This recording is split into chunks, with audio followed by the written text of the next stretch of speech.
एक ऐसा संत जिनके प्रवचन सुन के लोग रो पड़ते हैं, जिनका स्वर वृंदावन के गलियों में राधे राधे गूंजता है। ये कहानी है श्रद्धा और भक्ति के समंदर में डुबकी लगाने वाले प्रेमानंद महाराज जी की। ये कथा है वो महान व्यक्ति की जिनके अंदर स्वयं श्री कृष्ण विराजमान है।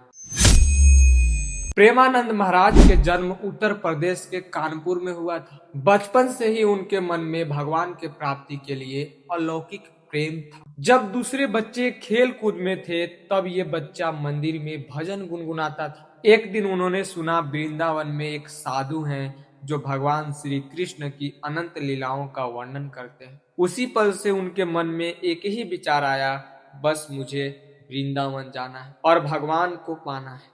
एक रात बिना किसी को बताए अपने घर से निकल पड़े।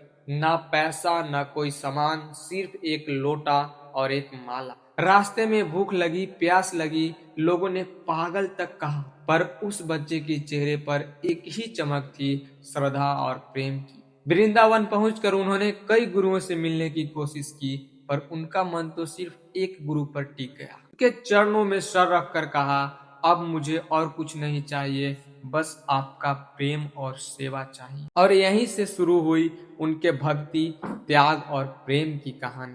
वृंदावन के गलियों में रहकर उन्होंने अपनी पूरी जिंदगी भजन, प्रवचन और भगवान के सेवा में समर्पित कर दी। उनकी वाणी में ऐसी मधुरता है कि लोग कहते हैं जब प्रेमानंद महाराज बोलते हैं तो लगता है भगवान स्वयं वृंदावन में प्रकट होकर भक्तों को भक्ति की पाठ पढ़ा रहे हैं। उन्होंने दुनिया को एक संदेश दिया, प्रेम करो पर निष्काम भाव से।